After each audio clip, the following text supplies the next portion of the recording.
बहुत सारे लोगों के पास पुराना से पुराना जमीन की रजिस्ट्री यानी सेल डीड बैनामा जो है वो है। लेकिन क्या आपको पता है कि सेल डीड की वैधता क्या है? यानी क्या ये जो सेल डीड है इसके लिए कोई ऐसा एक्सपायरी डेट है? क्या इसमें कोई टाइम जो है वो लिमिट किया गया है? इसका वैधता क्या है? पुराना से पुराना जमीन का अगर ये घर में आपके पास कोई भी जमीन का केवाला हो, यानी उसको केवाला भी बोलते हैं, उसको बैनामा भी बोलते हैं, इसको सेल डीड भी बोलते हैं और इसको आप जमीन की रजिस्ट्री भी बोलते हैं, और अन्य भी अगर कोई ये भी बोल सकते हैं, ये एक प्रकार का रजिस्टर्ड डॉक्यूमेंट है। अब है कि इसकी वैधता क्या है, उसके बाद यानी पुरानी रजिस्ट्री के साथ क्या दिक्कतें आती है, और यानी कौन सा ऐसा समस्या उत्पन्न होता है वो वैसे रजिस्ट्री जो कि कई साल पुरानी है, और यानी आज समय जो है बीतते बीतते आप ये कह सकते हैं कि ये 100 साल पुराना हो गया, 100 साल हो गया पुराना।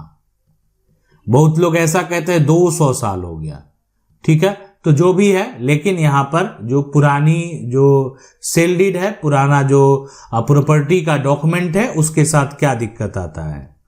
उसके बाद देखें इन सभी में अदालत का नजरिया के बारे में बताएंगे। आखिर कोर्ट में जब मामले जाते हैं, ऐसा नहीं है कि आप मामले जो है नहीं लेकर गए हैं, तो जो लोग अपना दावा अधिकार, जिनकी संपत्ति उनके हाथों से जा रही थी, तो उनको लगा कि अब कोई उपाय नहीं है, करोड़ों रुपया तो मेरे पास है नहीं जो हम उसको दे देंगे, कीमत करोड़ों रुपये की मेरी संपत्ति है, तो क्यों ना हम उसको कानूनी तरीके से हासिल कर लें, कागजात है मेरे पास, साक्ष्य है मेरे पास। तो अदालत का जो नजरिया है ऐसे सिचुएशन में क्या है, ये भी जानना बेहद जरूरी है। और सबसे अंतिम बात और जो बेहद महत्वपूर्ण बात ये है ना कि कागजात जब है ये घर में, तो इसका मतलब ये तो नहीं कि ये रद्दी है। कागजात अगर डॉक्यूमेंट सेल डीड जो है, यानी अगर पूर्वज के द्वारा तैयार किया गया है, तो इसका ये मतलब नहीं इस पर कोई अधिकार नहीं है। कानूनी अधिकार क्या कहता है, क्या कहता है मेरा अधिकार, कैसे हम अपना कानूनी अधिकार को प्राप्त कर पाएंगे। तो सबसे पहले वहां बात करेंगे जो रजिस्ट्री सेल डीड की वैधता के बारे में। अब देखें कोई ऐसा दस्तावेज, यानी सेल डीड की अगर बात करेंगे, तो ये सेल डीड जो है ना, यानी ये यहाँ पर स्टाम्प जो शुल्क है, ठीक है, स्टाम्प जो शुल्क है ना वो भरा गया सेल डीड तैयार होने के लिए। उसके बाद जो आप कह सकते हैं रजिस्ट्री का कार्यालय है, यानी रजिस्ट्री ऑफिस है, रजिस्ट्री ऑफिस में जाकर इसको किया जाता है पंजीकृत, आप कह सकते हैं रजिस्टर्ड। अब ये दस्तावेज जो है ना एक ऐसा दस्तावेज हो गया जो यानी सबसे मालिकाना हक के लिए, मालिकाना हक जो आप प्राप्त करते हैं ना, मालिकाना, ये जमीन के मालिक हम हैं, इस प्रॉपर्टी पर मेरा अधिकार होना चाहिए, इस प्रॉपर्टी पर मेरा टाइटल होना चाहिए। तो मालिकाना हक जो है यानी प्राप्त करने के लिए, यहाँ पर जो है प्राप्त करने के लिए सबसे मजबूत सबूत माना जाता है, सबसे यहाँ पर जो है मजबूत जो है साक्ष्य माना जाता है। तो ये हो गया कि मालिकाना हक देखें प्राप्त करने के लिए सबसे महत्वपूर्ण मजबूत साक्ष्य कौन सा है, वो है यानी सेल डीड। अब है कि अगर ये भले 50 साल पुराना क्यों ना हो, 100 साल पुराना क्यों ना हो, अगर वो वैध पंजीकृत है, यानी सेल डीड अगर आपका सही है, जमीन की रजिस्ट्री कभी हुई है, तो उसका जो है ना कोई भी ऐसा वैलिडिटी नहीं है, कभी वैलिडिटी खत्म नहीं होगा। कानूनी तौर पर उस पर आपका जो है वैधता है। तो इसलिए यहां पर कोई घबराने की जरूरत नहीं है, टेंशन लेने की जरूरत नहीं है। सेल डीड अगर कितना भी पुराना क्यों नहीं हो, ठीक है, समस्या उत्पन्न हो सकता है, लेकिन जो है ना आपको कोई एक तरह से ये कह सकते बेदखल आपकी करोड़ों की संपत्ति हड़प नहीं सकता। ये दस्तावेज भली पुराना हो सकता है, लेकिन इस दस्तावेज के आधार पर दावा जो साबित होगा, ऐसा नहीं कि दावा साबित नहीं होगा। यह दस्तावेज अगर सरकार का जो एक तरह से पूरा इंफॉर्मेशन है, पूरा रिकॉर्ड है, जहां पर सरकार ये दस्तावेज को सुरक्षित करके रखती है, अगर वहां मौजूद है, आप नकल निकालते हैं, इसका नकल निकलता है, कोई दिक्कत नहीं है, फिर जो है कोई समस्या जो है उत्पन्न नहीं होने वाला है।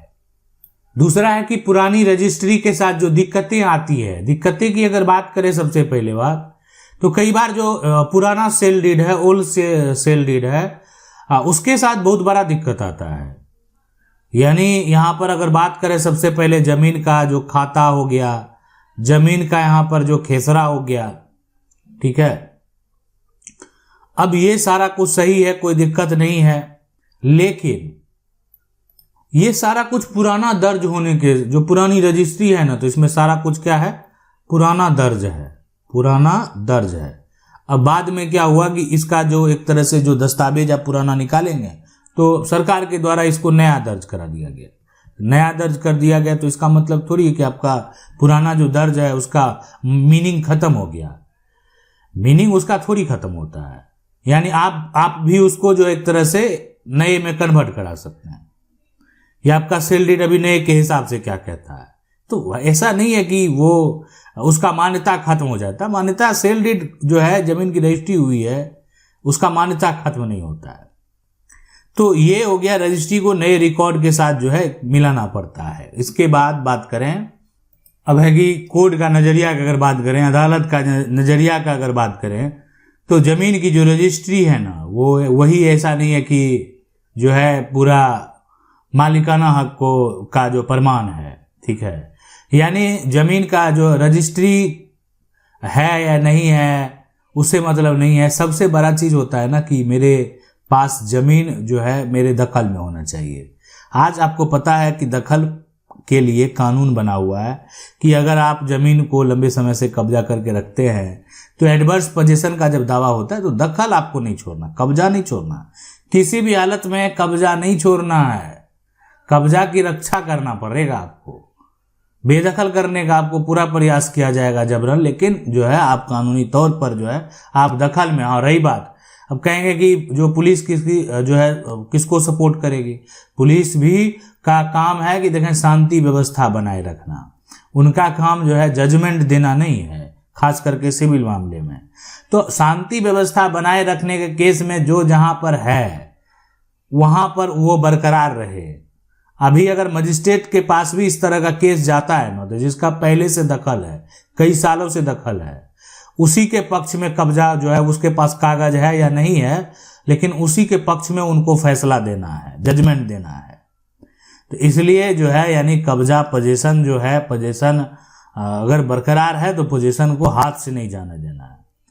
अब कई फैसले, अगर कोर्ट के फैसले की अगर बात करें, अदालत के फैसले, और वो फैसले यानी सुप्रीम कोर्ट के फैसले हो या हाई कोर्ट के फैसले हो, दोनों की अगर बात करें तो उसमें साफ साफ जो है ये कहा गया है कि कोई भी जमीन का अगर मान लेते हैं सेल डीड आपके पास है, सेल डीड अगर है, ठीक है, तो सेल डीड से मालिकाना हक जो है आप तो दावा करते ही हैं, साथ में आपके पास अगर सेल डीड भी है और जमीन का कब्जा भी है, तब तो 100% आप उस प्रॉपर्टी के मालिक हैं। और कुछ भी आपने कहीं करवाया हो नहीं करवाया हो, कोई लेना देना, आपका म्यूटेशन हुआ या नहीं हुआ उससे भी कोई लेना देना नहीं है। कानूनी तौर पर आप अभी मालिक हैं, यानी कानूनी तौर पर आपको अधिकार जो है वो मिलना तय है। तो इसलिए इस बात को आप समझ लें। और यहां रही बात कानूनी अधिकार की, अब बात करेंगे, देखें कानूनी अधिकार का।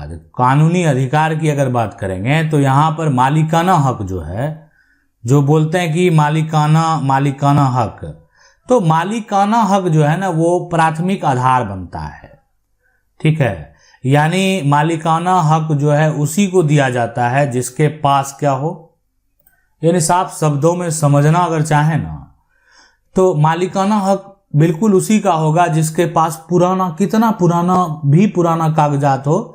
यानी अगर किसी के पास जो है ना जमीन की जो रजिस्ट्री है, रजिस्ट्री जो है वो अगर 100 साल पुराना हो गया है, ठीक है, ये कह सकते हैं कि 1925 में जमीन का रजिस्ट्री हुआ, तो अगर उनके पास वो कागजात है, सरकार के रिकॉर्ड रूम में वो कागजात मौजूद है, वर्तमान में आप कब्जे में हैं, और राजस्व रिकॉर्ड में आपका नाम दर्ज हुआ या नहीं हुआ, लेकिन फिर भी आप जमीन पर जो है कानूनी रूप से ये दस्तावेज वैध है, आपके पास जमीन का दखल भी मौजूद है, कानूनी तौर पर आप प्रॉपर्टी के मालिक कहलाएंगे। कोई समस्या नहीं, कोई यहां पर टेंशन लेने की जरूरत नहीं है। कानूनी तौर पर ये दस्तावेज, ये कागजात आपके लिए वैध है। तो ये होता है पूरा प्रक्रिया। अब यहां पर देखें, बात करेंगे सबसे पहले, ये तभी संभव है ना कि आपका अधिकार ना हो जब ये आपका जो अगेंस्ट वाला पार्टी है वो साबित ही कर दे कि आपका कागजात जो है ना वो जाली है, ये सेल डीड जो है ये जाली, अगर ये साबित कर दिया।